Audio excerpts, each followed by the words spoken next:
Yeah. What's the craft of actually being an influencer and what goes behind that? You know what I mean? For sure. Man, that's good. I mean, your analogy is completely it. They train, they got a coach, they show up, they do reps, like all that stuff. It's really the same thing.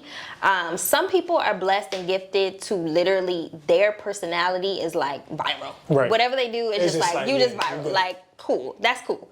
The rest of us need to work really hard. You know what I'm saying? Yeah. And it's really that. I mean, it's getting educated on what are the trends, what are people doing, what do people want. It's becoming very self-aware. Mm-hmm. What do I do well? What do I not do well? Yeah, get to the cake. I'm on a mission for maze, no matter how long it's gonna take. I could just see it already. Give me that new Benz or the Wraith. Watching my own back where I'm from, it was never safe. Yeah, need 100 M's up in the safe. Last chance, life a movie. Roll another one and get baked. Mix the underworld. What's going on, everybody? Welcome to yet another episode of Between the Lines Podcast. I'm super excited because today we have an amazing guest, Saya. I appreciate you for taking the time out and squeezing me into your busy schedule, but without further ado, just go ahead and introduce yourself to the people and let them know a little bit. Cool. What's up, y'all? My name is Saya Olivia. I am a digital creator and lifestyle influencer based in Philadelphia. I'm also a mom. I am a creative all around. And I do a little digital strategy, a little, social media management, brand management. And yeah, I'm kind of like a jack of all trades. I love it. So am I. And I'm just pretty excited because let me talk about how I even came across what it is that you do. Sure. So I was going on Instagram and I think somebody reshared one piece of your content or something like that, which obviously means that you're very influential. And I just started scrolling through your page and I'm like, she does some very dope work. And where I was within the podcast, I wanted to have someone who knew what it was like to truly get to that stage of influence, when it comes to being an influencer and having other people kind of support that. Mm-hmm. So, my thing for you was, it was like, I think she'll be the perfect person to kind of come on here and just give game on why influencing is, is kind of taking over, social media and so many different avenues. But more importantly, just the relatability that you'll probably have to, everybody that's watching and listening. So my first thing for you is just kind of talk to me a little bit about your upbringing. You mentioned you're a mom and, you mentioned you got into, influencing all that good stuff, a jack of all trades. Just talk to me a little bit about how did you get there? How did you get to that point? Sure. Okay. So I'm originally from Maryland and I moved to York, Pennsylvania in the 4th grade. My parents moved here and I moved back and forth between Maryland and York a few years, and I ultimately graduated high school from York, PA. I went on to college at Temple University, which is here in Philly. So I've kind of been between the three places all my life. In that, going to Temple, I really experienced seeing myself for who I am when I came back to the small town of York, PA. I realized that my exposures made me different. I love it. Made me think different, made me experience things differently. So when I got that understanding, I also realized, okay, well, I kind of took it as my responsibility. I don't know why, I just kind of took it upon myself to be the person to expose others to something different. And for me, that turned into, first and foremost, my senior year of high school, actually my whole life, elementary on up, I was like the best student, straight A's, honor roll, all that stuff, very good girl. My senior year, moved to the city school in York, got pregnant, right? And I was like, oh my God, this is crazy. This is not me, this is whatever, and dealt with all of that stuff. And I went to college pregnant. I went to campus while I was pregnant. I was walking around, taking my classes, doing all the things, and I was pregnant. And I had my daughter going into my second semester of freshman year. So again, the exposure of Philadelphia, when life was taking its turns, I moved back to York at some point to live with my mom, get support, whatever. Yeah. And I was like, okay, I've seen some things, I've experienced some things, and I have some experience that people that I went to high school with that I love and care about, or people that I know that are just watching me, they could gain something for it. I don't know if they really gonna listen, but they could gain something. And at the same time, I grew up in a household where both my parents were entrepreneurs before that was like a thing. My mom had a cleaning business, which like everybody's mom or grandma or somebody, you know, like, oh, she's just cleaning houses. But my mom was cleaning offices, she was cleaning businesses, and before entrepreneurship was a thing, that's what my parents were doing. So I grew up watching it, but we didn't really have the term for it like that. It wasn't out there. My dad, he did computer software before, you know, like when we still had flip phones. Like it was like really, like we grew up with computers in the house and us not knowing what that meant. So it was always in me. And I kind of combined all of that, and I started my first business when I was 22 years old. I had my daughter. I was like, I need to make some extra money. And I had this, when I say I took on the responsibility, I had this kind of chip on my shoulder that was like, okay, if I can be successful at a thing, I can come back to my high school to kids here and be like, look, I had a child, I done went through some things, but if I can do it, you can do it. And I really wanted to push myself to become successful so that I could show them that there was more to life. So I started with like selling Avon, 31 bags, all those little MLM things. Yeah. I tried all of them. I tried like the real MLMs, like Wake Up Now. I don't know if y'all remember that. Like I tried all the things, okay? And then eventually I found a hair company that also did MLM, and they sold hair extensions. And I was like, okay, bet. And I found my lane with women and my voice and my influence, knowing that I could be just a positive, uplifting person. And women were always looking for that, and they could get that through me. And I found that with this hair company because I was doing it for a while, making a little money, and I was like, I don't like the way they run this, and I can't really be creative.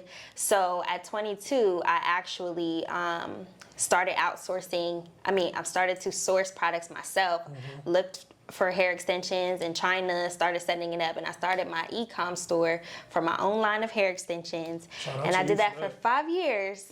And in that time, I started to build an audience of women that were like, yo, you sell hair, but I also just come to your page because like it's inspiring me. And I was just figuring out Instagram at that time. I was just like, before Instagram had carousels, before it had videos, like all that stuff. I was just online teaching myself at a time where it was very strange for any young girl in my town to like put herself out there in a business capacity and be selling stuff and say, hey, you know, like I just did it. I love it. I just did it. And, I love it. You know. Wow, jack of all trades for real. Yeah. And I mean, I think I could kind of relate when it comes to the whole, you know, through the hair business that you had with the MLM. You know, me doing MLM at one point as well, that's kind of where I found my niche of kind of inspiring and just like, so it's kind of crazy how that works. But I do kind of want to backtrack a little bit because, you know, you openly talked about, you know, motherhood and having a kid. So, I mean, I'd be remiss if I don't, you know, talk a little bit about that because I'm sure somebody would love to hear about that experience. How, you know, throughout that time frame, you know, having a kid and before even, you know, enrolling in college, what was the thought process? You know what I mean? Like, of course, you know, you might have had the family support and all of that, but what was that thought process like for you? You know, being afraid and not knowing what to expect. You know what I'm saying? Like, how is that whole, you know, I think now going through it, it was hard as hell. Okay, but now I think it was just all preparation, and also God knew that He could trust me with handling this life and handling this life experience in a way where I'm gonna flip it to a positive. I'm gonna make sure that somebody coming after me gets some wisdom, get some, you know, support, some understanding. Like He just knew that is what I would do with it. But while I was in it, definitely scary. Definitely like, I mean, I had a lot of shame. I had a lot of like very bad, like, you know, that postpartum depression stuff is real. I believe it. You know, like I went through that. It was real. Ooh, that's a whole nother podcast. But whole nother topic. But you know, ultimately it becomes a motivation and I'll say this, I think a lot of people won't say this, but like, it wasn't necessarily like my child is my motivation. Right. It was really me looking at my choices, feeling shame about those choices, and being like, oh, I gotta one up on myself because I have to make up for like I love that. this that I was doing. So like, I need to prove it to everybody that like, yeah, I'm gonna get pregnant, but I'm gonna go out here and I'm gonna be something. And I really like let that fuel me. Like, I really was just like, I ain't gonna be just stuck in a little town with being a little baby mama. Like, I'm gonna figure something out and I'm gonna do this for real. And like, that was my position for a long time until I expanded myself. Wow. And, you know, got I love better. that because it's like, you even saying that, you know, a lot of the times people, you know, they can use that as an excuse, not in a bad way, but, you know, they'll have a kid and they'll use that to say, okay, well, I gotta grind now to, you know, for my child, which you should, obviously.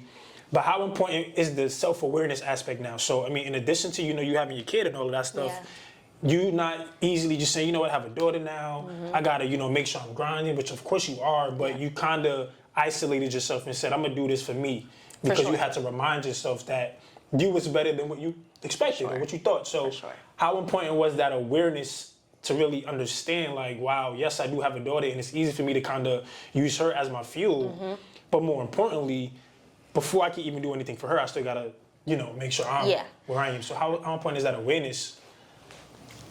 I think the awareness is super important, but I'll also say grace. You gotta give yourself grace, and you can't be mad at yourself for what you did in a season where all you knew was all you knew. Yep. You know? So I really, especially if there's like moms listening or watching, I really want to say like, it's okay if you grinding and you have your own reasons or you don't even know why. Yeah. As long as you get to the work is being done, that's all that matters. You can figure out why, you can unpack it in therapy months, years later, that's fine. But like, just don't be stuck. Just don't stay stuck. Like that is the ultimate awareness. Like, am I letting this keep me stuck right now? Or am I like doing something about it? That's the biggest thing. But on the back end, I mean, knowing why helps you be honest with yourself so you can be honest with the people around you. And that makes a huge difference. I love it. So, yeah.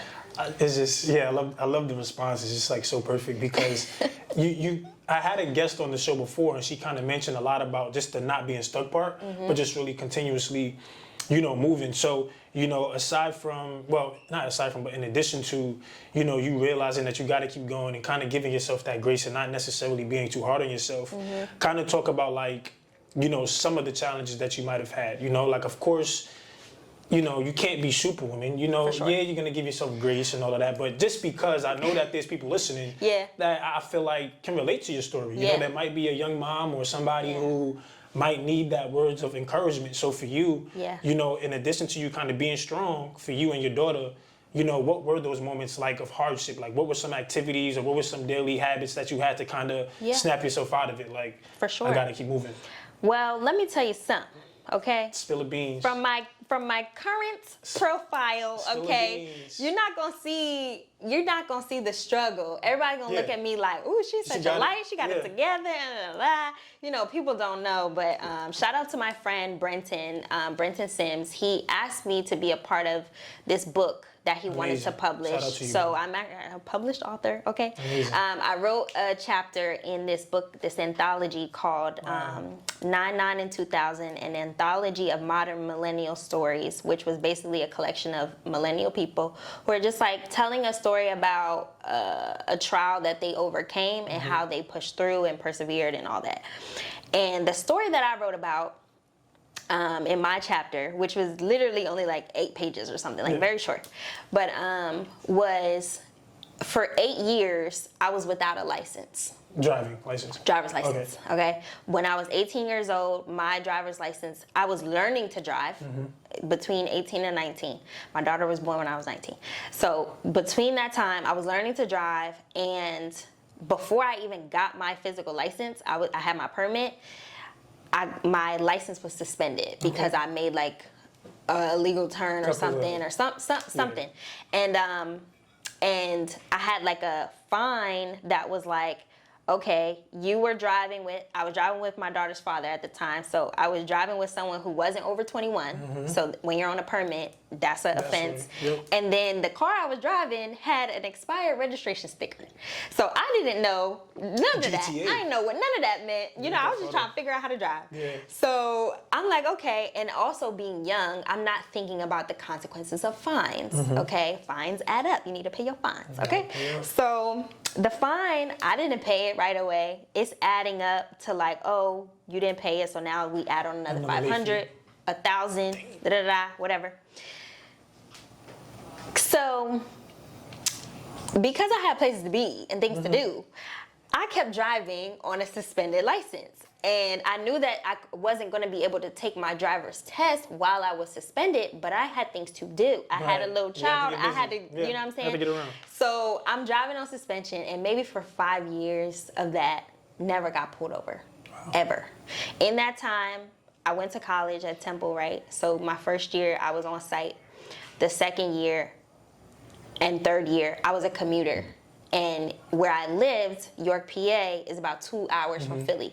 So every Monday, Wednesday, and Friday, I'm driving Back and to forth. school and coming back home the same night so that I could be at home with my little family unit because that's just where we were at the time. Right. It was like, you're not going to stay on campus. You're going to come home. But I wanted to go to Temple. I love my school. So driving 4 hours every other day, like, for years, like doing the thing, driving to work. I had 2 jobs. Shout out to you, first of all. I'm sorry. Thank you. Shout out to you. You know, like making it work. And it got to the end where I got my first, like, okay, they pulled me over and it's like, okay, this is a warning. We're going to add another $1,000 at this point. Jesus, so my tickets was like, just piling up. woo! I probably paid like $8,000 in tickets, not gonna lie. But That's crazy. all this stuff, right? And then it got to a point where I got pulled over. And I went through a lot of things. My daughter's father went to prison for some time. Wow. So, like, just a lot of lot. things, Yeah, right? And at the time that he was away, I got pulled over again. And the police officer said, this is your 5th offense. On your 6th offense, it's not just another fine, it's automatic jail time. And at that time, it was like, okay, my daughter can't have 2 parents locked up. So, like, I got to figure this out. So then, check this out. I stopped driving so that I wouldn't get pulled over, and I had this window of, like, a year and some months where I couldn't drive so that I can fulfill the time. They were like, you're not allowed. Every time you drive again, we extend how long you can't drive, and you got to pay another fine. So it was like a year and some change where it was like, you cannot get your license back. You're not eligible until this time. And if you drive again before then, you're going to jail. So I was like, okay. So I stopped driving. I had a car, my first car I was making payments on. I still had to pay my car note, and it was sitting in front of my house for a year and a half almost. Wow. I was making payments on this, insurance on this, all the things, and I had to start Ubering to work, to get my daughter from school, to take her to the bus in the morning, anywhere I need to go. I started paying $350, $400 a month in Ubers. Wow. I had to figure out some days, okay, I got to get my daughter from school, but do I Uber her from school, or do I take her out to lunch? Like, do I get lunch today, or do I pick her up from school and not have to ask nobody for money? Wow. You know what I mean? Like, it was really mentally, like, I'm everywhere, I'm doing everything, and I have to, like, figure it out on my own. And it was crazy. It was, like, such a crazy time. And you said something about, like, women listening that you can't be superwoman. And I want to say this, because I'm 30 years old now, so I got a little wisdom. Talk to them. They need it. I understand that I can't tell any person, especially younger people, like, I can tell you advice, but you really got to experience it yourself, and you got to get to the point where you're ready for a change. So I'm going to tell women right here, please don't drive yourself crazy trying to be superwoman, because you're going to crash and burn, and you don't have to be superwoman. I was superwoman. I was literally like, I got it. I'm good. I'll figure it out. And I still have remnants of that today. But I got to a point where it is routine, build your mindset, write things down, read books, make a plan. Simple stuff. Simple stuff. And once you do all of that, ideas, feelings, whatever, all that stuff does not matter if you do not execute. Right? So if you're listening to that every day and you start to do that every day, you start to realize, okay, well, that's all that I started to do to make the shift. Yep. I started writing down, where do I want to be? What is it going to take to get to where I want to be? And I write it down because another thing that I get from my boyfriend, I love, he's like, people love hiding in ambiguity. Oh. Because that keeps them from having to be accountable. You know what I'm saying? If you be like, oh man, I made $50,000 last year. Or you say, I made a lot of money last year. How much? I don't really know, but it was more than another year. Okay, how much? 50,000. Okay, where did that money come from? Well, I don't really know. And where did you spend it on? Well, I mean, I got some stuff for my business. All of that is ambiguity. If you don't specifically know what's coming in, where is it coming from, how's it going out, you're not holding yourself accountable to the actions that you took to make that result. You know what I'm saying? And and successful people are clear on all of it. Period. So like, for me, it took really writing things down, being honest with myself, and then comparing what I'm doing to my list. I love it. Period. If it's not on my list, if it's not moving it forward, oh, that's busy work. Not productive work.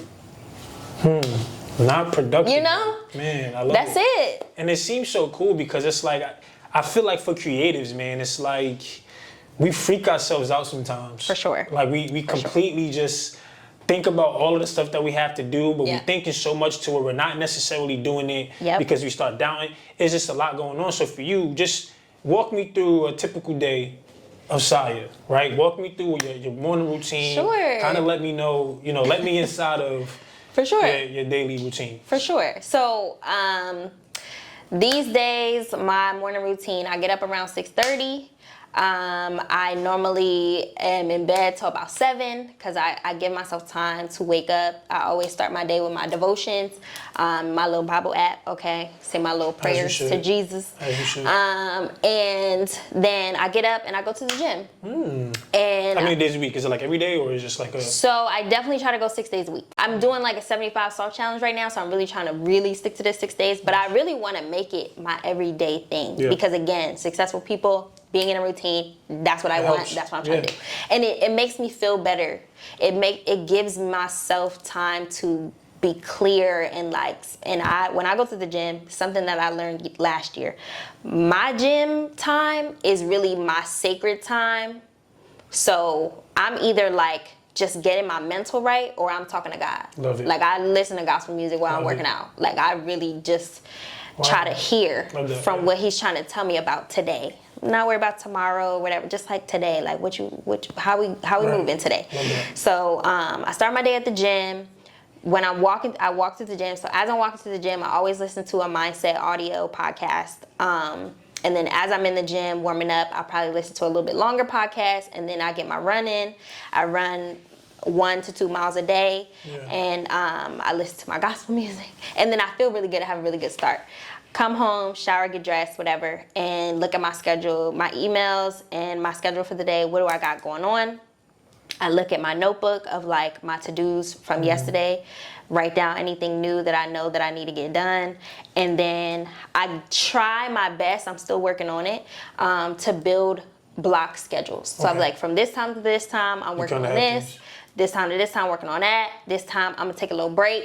This time to this time, da-da-da. You know, I use my D&D. I use my as you should. My little the different focus they things. got sleep, all that stuff. I use those, and I really try my best to stick to that every day. And then at night, it looks like I'm cooking some dinner because I'm trying to stay on my meal prep.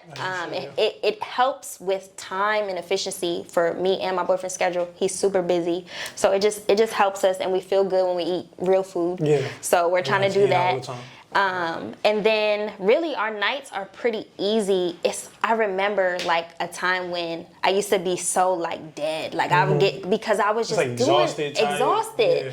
But really when you have more structure in your day, you see yourself accomplishing your tasks.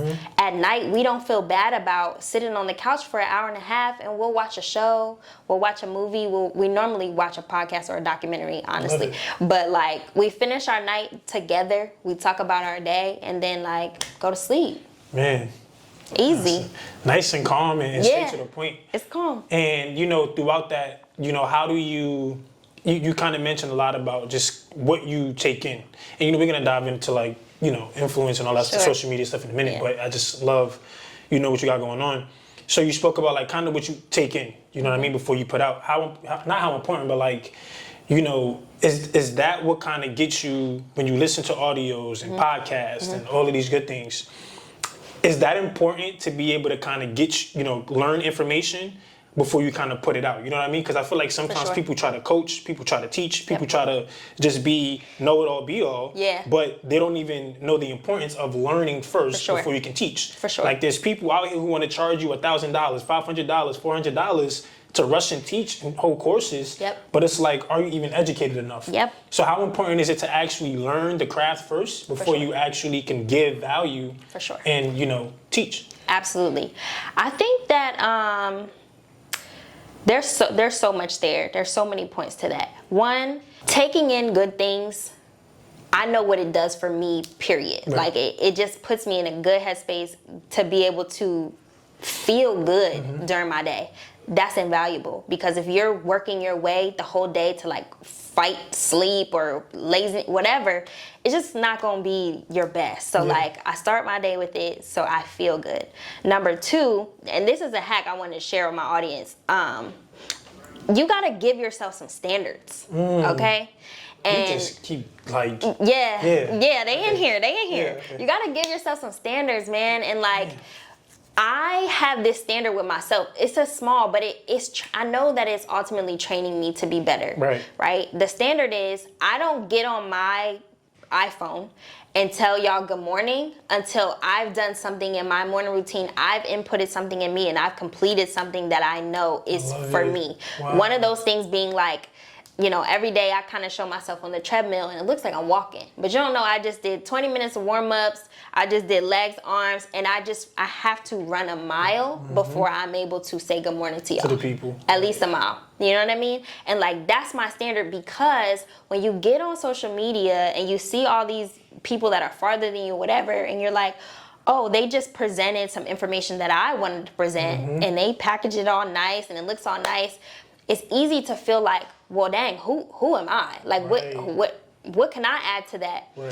But when I just remember, 20 minutes ago, you just put in that work, you also deserve to say something on this platform, because you're a person that's putting in work. I love it. You just developed your mind, you just developed your body, and you just developed your spirit today. There's a whole bunch of people getting online saying stuff and they ain't done none of that in years. You know what I'm saying? So it really helps me even with my confidence showing up and being like, no, I have something to say. I know somebody's going to find it valuable because I made sure that I took the time to pour into me and come from the right space before I even flow out to you. So, not pouring from an empty cup, man. I think that's truly important. You just kind of like, I'm trying to get to the good stuff, but it's just like you say things, so I'm trying to like it's all get good. as much as I can out of you. You know what I mean? I appreciate it. But you know, you talk about that, and I think you kind of hit the nail on the coffin with that one. Like I think that's very important, and I think that's something that I personally need to work on. And I'm sure a lot of us need to as well. Just the whole social media, you know, have that discipline factor of okay, before I can say good morning, I gotta do something. I have this very bad habit of just like, I just roll over and I just like, you know what I'm saying?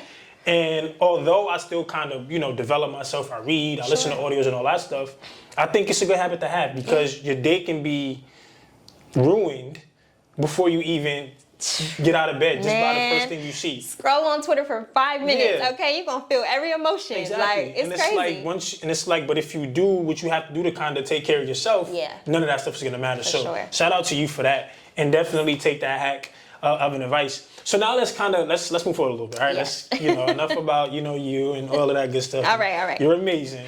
But let's kind of tap into like the craft now, right? Influence, and you know, all of these good things. So we kind of already on social media, which I love how we kind of just ease our way into that. So talk to me about the craft of influencing, right? So what I mean by that is like, A football player, what do? They train, they lift weights, they have coaches, they practice, all that good stuff. Ooh, that's good. As an influencer, right? People feel like you just get on Instagram, what's going on, good morning, make sure you read today, like, and they think that they're an influencer. They expect 10,000, 5, you know what I'm saying? All this crazy stuff. Yeah. What's the craft of actually being an influencer and what goes behind that? You know what I mean? For sure. Man, that's good. I mean, your analogy is completely it. They train, they got a coach, they show up, they do reps, like all that stuff. It's really the same thing. Some people are blessed and gifted to literally, their personality is like viral. Right. Whatever they do is just like you just viral. Like, cool. That's cool. The rest of us need to work really hard. You know what I'm saying? Yeah. And it's really that. I mean, it's getting educated on what are the trends, what are people doing, what do people want. It's becoming very self-aware. What do I do well? What do I not do well? Let's stand on what you do well, okay?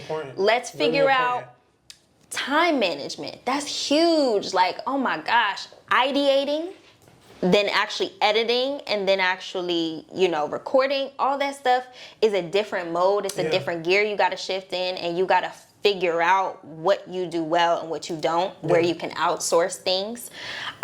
So it's putting in that work. It's putting in reps.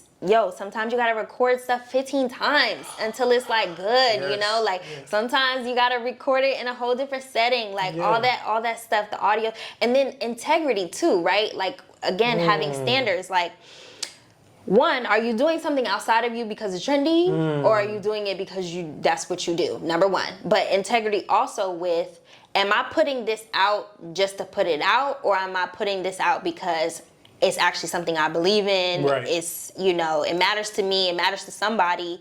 That's the thing too, like, I've had content, even for clients, that's like, I did good, but I know I could do better. Right. And I know the deadline is approaching. So instead of freezing up, not saying anything, ghosting people, accountability, okay?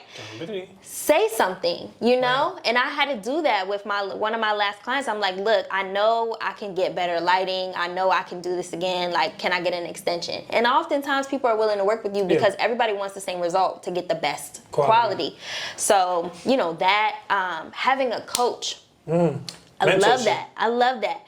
You got to understand that you got to get in where you fit in, and like, you can't really make excuses. I have so many online mentors. They don't know me, but I know them. Okay, I know all about them. Okay, because I study people that do what I want to do and do it well.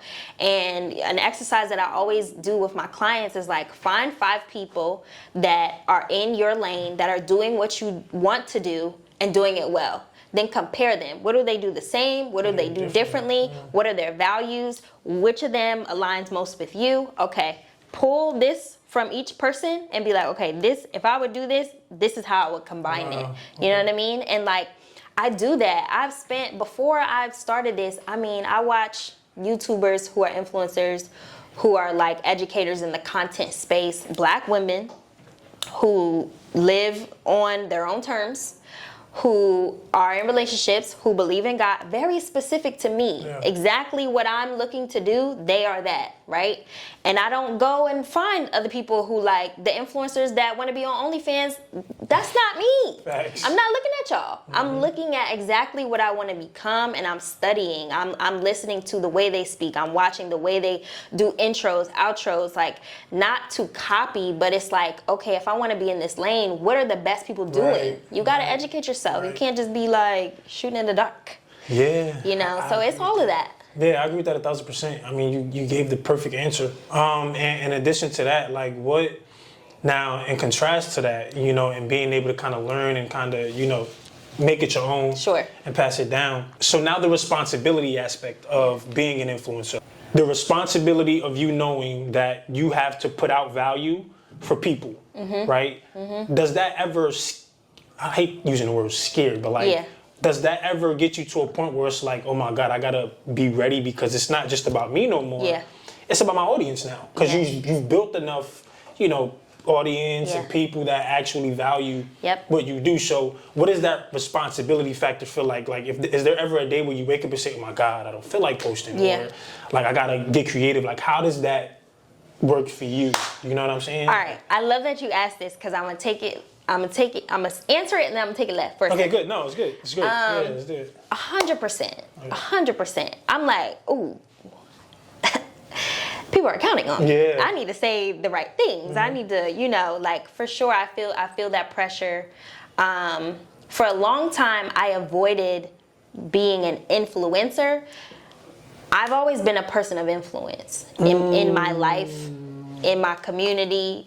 That's undeniable. That is a gem. Yeah. That's a gem. Yeah. I love it. That's just true. Like, I have been, and I know that with that comes responsibility as well, just being an influential person, sure. My goal now is to be an influencer to get paid from my influence. Got you. Before, it was just like, yeah, I'm influencing people to be a better human, to be joyous, great. to be Yeah, peaceful, happy. all that stuff. Great. Now I want to get paid. Okay. So, That's like, it's a money. different mode, Life you is know? expensive, man. Exactly. And it's just like, I'm at a space in life where my life circumstances have allowed me to have a little bit more time to, like, really lean into what I want to do instead of what I have to do. So I'm really grateful for that. But yes, always been a person of influence, and I understand the responsibility in that. I wanted to take it left. Yeah, Oh my gosh. Oh my gosh. You forget to take Hold it on. left? I can't forget what it was. That was so good. You threw me off with the I'm ooh. sorry. No, it's all good. It's all good. That's cool. It'll come back. It'll come back. It'll come back. But for sure, I avoided it for a minute. But at this point, I decided, like, I'm ready. You're ready. You know? So. And I think that comes with a level of needing to be ready, you know, to actually be ready to go out there and kind of put on for, like, you know, your audience. Yeah. And how would you say, I don't think it's easy, but how can one, like, determine what their audience is? You know what I mean? Like, just for you, for example, like, you catering toward women, more specifically, you know, just for daily planning and all of that good stuff. Like, just for an average person that might be listening, I might say, oh, like, she's an influencer, or she does great things. Like, I wonder how she was able to kind of find her niche, right? What would you say to somebody when they're looking for, like, what their niche actually is? Because we talk about catering towards something that's true to your integrity, that's what you love to do. Yeah. So, like, how much time is put into, like, really perfecting and knowing, like, okay, this is who I'm catering toward, and not worrying about everybody else? Sure. So the first thing that you need to do is you need to ask yourself, you know, what represents me? What do I represent? What do I believe in? Get your values straight. Write them down. Write some adjectives, 5 adjectives. What do I feel like describes me most? And then you got to go put that to the test. You need to ask your audience, hey, how would you describe me? What things do you get from me the most? What is it giving? You know, you got to ask them, like, what is it? Do polls on your stories. Ask the question on a post. Like, hey, what do you guys want to see from me? What do you feel like my content is about? What direction? Get feedback, direct feedback, because perception is often, especially online, it's more important than reality. You could be like, I'm this girl, and everybody's like, no, girl, you this girl, you know, and that's just what it is. So I'm gonna try that today. Ask your audience for sure, like, hey, what do you get from me? And then take that feedback and say, okay, am I okay with that, or do I want to change it into something else? And if you want to change it into something else, you got to go educate yourself on how do people that show up this way, how do they do it? What are they doing? And then see if you can apply that. And that's basically the short of it. Man, you're so good. It's just like this influence stuff is so like, it's like when you put the time and reps and you just become great at it. Yeah. And this question is kind of like, I don't know, I'm just thinking about it because I feel like it's a great question to ask. Sure. So when it comes to just generally just influence, it doesn't matter what type of influence it is, you know, social media, fitness, you know, finance, whatever type of influencers they got out there. Yeah. Like, let's think about women and men for a second. So do you feel like it's easier for women, and I'm not taking nothing away from the work that y'all put in, you know what I mean? But do you feel like it's easier for women to kind of become that influencer because of physical appearance, as opposed to just men who's, you know, It's a hard question. Absolutely. Do you see what I'm trying to say? Absolutely. It's yes. like, yeah, do you Absolutely, feel like yes. there's it's like way easier yeah. for women to be influencers than men? Absolutely, yes. Yeah, okay. 100,000%. Okay, why would you say so? Because it looks. Because of looks, yes. But also, studies show, look at the market, women are the biggest consumers. Right. We buy impulsively, we do da-da-da-da. Think about it, there's 500 hygiene products for women to men's 20. Like, go on Walmart, go on Target, whatever, go in the aisle. It's the men's. Right. You're right. Old Spice, a little Head and Shoulders, a little something else, and that's it. Because data and marketing, they all know women literally, they spend more, so there's more products for them. Right. Also, a man is gonna go online and they're gonna scroll and they wanna see some women. They wanna see some beauty, that's what they like. Women will go online and scroll and see beautiful men and beautiful women. So we have an audience that's able to attract both. Right, so that's pretty much cool. And my next thing for you really is just really more so towards the changes of Instagram now, right? Yeah. You know, I've realized that with Instagram, you know, it's the carousels now, you have the reels, it's no longer specifically catered towards pictures now. Yeah. So for you being an influencer and being a creative, I should say, I don't want to just keep using the word influencer, just being a creative, right? You know, how do you feel about that? You know, because there's some people who have to now shift their whole, you know, marketing tactic and just so many different things. So how do you feel about that, you know, for just Instagram not necessarily being what it used to be? You know what I mean? Yeah. I mean, you know, I think it's really unfortunate.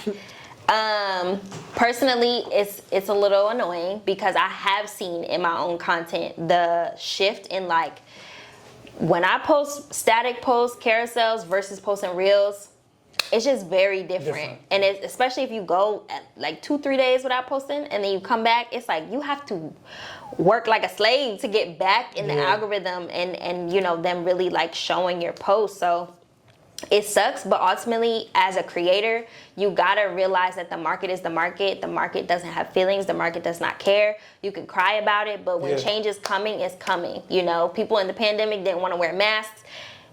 You was left off the plane. You couldn't get off the plane, couldn't go in the store. It just was what it was. And like, people need to understand that change is inevitable.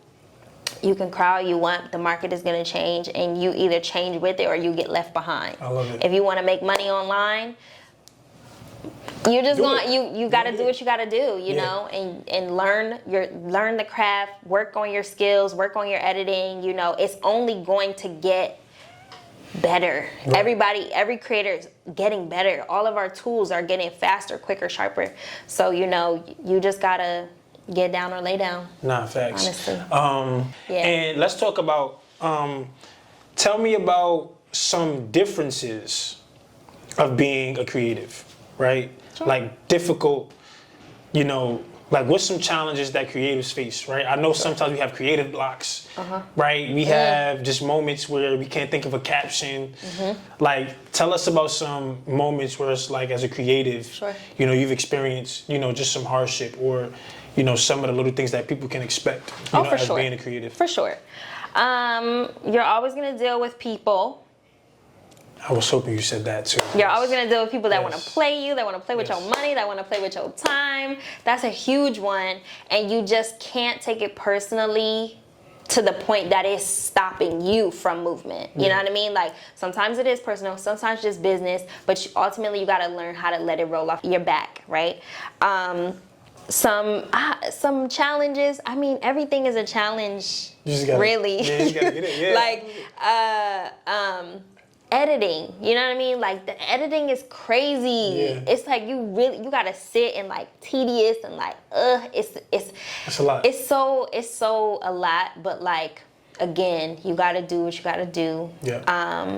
I would say being your own everything is a challenge. Your customer service, your photographer, your videographer, your spokesperson, your salesperson, your packaging person, your shipping person, all of it is a challenge. You know, I've done every role under the sun. Likewise, and it's very hard, but you got to know that you're going to be better for it. When it's time to hire, you're going to be better for it. That's so crazy because I was just about to get to you just like I love it because I was literally about to tap into that. So I didn't mean to cut you off. No, it's good. But so you talk about when you're looking to hire. So before we even get there, you kind of mentioned about, the editing and you having to put the time in and all that good stuff. How important is it for, future creatives or just people in general that's in this space to understand that you're going to have to put the dirty work in before you can actually just expect to have, well, you should want to put the dirty work in before expecting to have editors for you or, just other people who's willing to just do all the work for you. Like, it's easy to just pay people and do certain things, but how important is it to be so embedded in your craft that you're willing to put in all of the work before you start expanding into a team? You know what I mean? Like, there's outliers for everything. There are some people that just have that money out the gate. And you just have the money to do it, For most of us, that's not the situation, So it's not that you need to even want to, is that you need to be willing to do it for yourself first. And there's two kind of quotes that always stick with me. One is, people will, when they see you on the side of the road stranded, they're going to stop when they see that you're pushing your car. Nobody wants to help you if you're just standing there like, help me. Gotcha. But if you're pushing your car, more than likely people are willing to help you push as well. So that means doing that work first and like, okay, I see you trying, let me help.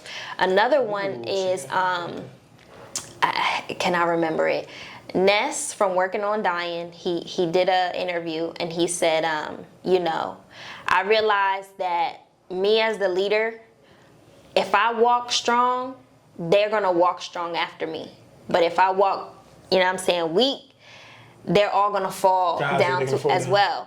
And it's like, you got to just put some stuff on your back and realize like, yo, I know this ain't the best edit in the world, but I'm going, I'm going to start where I'm at and I'm going to stand on what I put out. And it's like, when you talk about bringing on a team, even your team knows that, okay, this ain't the best camera, this ain't whatever, but like, we're proud of this. We're proud that we're putting our all into it. We know that we tried our best. And even that, people are willing to be invested when you're coming from that heart space rather than like, well, I need you to do this for me, or I'm going to be the best star next up. So somebody wants to be working for me. Like, no, like you got to carry that, like, I'm willing to put in that work and people are always going to want to help you. I love it. And before we kind of tap into this last little part, just last thing about just influence and just this creative space, just off the top of your head, right? Where do you see, this type of work being within like the next 2, 3, 4, 5 years? Like, where do you see influencer marketing? Yeah, influencer marketing. Like, where do you see that type of space? You know what I mean? So it's definitely still going to be around, and I think it's going to be thriving even more than now. I think it's going to cut a lot of dead weight in a lot of ways. People that are not willing to assimilate to the new standards, the requirements of like, yo, you got to be good, your quality's got to be up, Not that you can't be a newbie and whatever, but like, you got to really be on it and be working towards that. But I think it's really going to explode in a new way because we have Web3, because we have VR. Just spoke about Web3 in my last. That's so crazy. Because we have, a shifting of the world right now. We're going in a recession. Like, there's so much happening, and people still need to buy and sell. And people still, it's the world. We want to buy and sell from people that we know and trust. Yeah. That's never going to go away. So you as a person who buys and sells, if you have influence, people are going to be looking to you. Yeah. And I feel like you just got to get smarter about how you are advertising, what you believe in. And if you can do that strategically, you're going to win. I love it. Yeah, I love it. Okay, so this is just, I'm so sorry because I just think of stuff as you say. No, it's good. And I just love the way you're just articulating your words, and I feel like you can answer this question. So I got this question actually from, shout out to, it's Know Your Worth Podcast, I think that's what it's called, from B. Shimon. It's like I just actually Know For Sure. Know For Sure, okay. Shout out to the Know girls. For Sure podcast, sorry. Okay. And they recently asked this question of if you, and I don't know why I moved to ask you this question, but I feel like you can answer it. Yeah. If you can just sit here and just describe yourself without, tell me what you do, or tell me who you are, without job description, without, I watched that episode, that was so good. So answer that question for me. Like, explain to me who you are without, I am God's love, I am light, I am hope, I'm joy. I'm a pusher. I'm compassionate, understanding. Man, she just. I know, like I'm really just like light. I know that. Yeah. I am light on this earth. I know that's what I'm called to do. That's what I'm called to bring into any space. Yeah. Outside of, they were saying like mother, daughter, all that stuff. Like just me, I know I'm light. I love it. I know that. You just walk into a room and just like everything. In whatever way light needs to show up, I show up that way. I love it. Yeah. Wow. I'm Okay. also a Pisces, so like. Shout out to the Pisces. Shout out to the Pisces. Okay, cool. Now let's kind of, what's next now for, Saya? I know we was talking a little bit, off camera about, what you got going on with your courses and ebooks or whatever you had. Talk to us about what's next. What's the vision for that? Sure. What are you hoping to accomplish with it? And how can the people, learn about that or see what you got going on? For sure. Thank you for asking that. Of course. This is kind of like an exclusive, but also because I'm new to this. So like, this is the first time I'm talking about it. But what's next, right? So I launched influencersintraining.com. And what's next for that is I hope to have a full website with a whole bunch of ebooks, tools, webinars, anything to give what I know to people who want to become influencers. Basically, if you want to begin to monetize your influence, okay? I'm not teaching you how to become a person of influence. That's different. Right. I feel like you definitely need to be self-aware to know, am I a person of influence before you really jump into this? But once you have that, how do you structure yourself and create the right mindset to become an influencer and get paid, you know, from what you do? So right now I have my influencer plan template. It's like a 12-week template that asks you, what are your goals? What are your action steps to complete those goals? And then how do you plan to attack that over the next 12 weeks? And anybody listening to this, please go buy or listen to the audiobook 12-Week Year. That is what got me on this path. I'll put the link in the description so they can Yes, it changed my whole, like, everything. It just changed my mindset on like how I need to show up for myself. So what's next for me is getting influencers in training. I also have a workbook, with that 12-week template. There's a 12-week workbook that basically walks you through the 12 steps that I took before I even filled out my template. And it's all kinds of things from like how am I picking, what my content categories are, like my niche, changing up my bio, making sure that I have call to actions, making sure that all my stuff on my page is in alignment with what I say I want to do. How am I picking how I want to be paid as an influencer? Because there's multiple ways to be paid. I have at least 6 ways to get paid in my workbook, and help you kind of choose that and then build your plan for action. Wow. So that is in the link in my bio. Okay, it's called 12-Week The description is Influencer definitely Plan. going to be there for sure. I'll put the link in the description so y'all can stay in tune. But you know what? This just reminded me when I said I was going to go left a minute ago. So talk to us about that before I get to the last question. Yeah, so in thinking about, I think I hear what you're asking. Yeah, it's like how do you separate? Like, how do you separate showing up as an influencer, but also creating what matters to yours for you, right? Yes. Yeah. So, again, self-awareness, super, super key. Yeah. But really, my self-awareness leads me to, I know that all the way back from my hair business, I love building community. I love when people feel seen, a part, heard, resonant, like I love that. I love that feeling. That does a lot for me. That fills me up. I also love teaching. I love it. So when I said I'm going to be an influencer, I decided to combine what I know that I already love, what I know that I do well, and make it work for me. So my plan, and my 12-week plan, is how am I going to become an influencer by teaching other people how to do what I'm learning to do in real time. Wow. Right?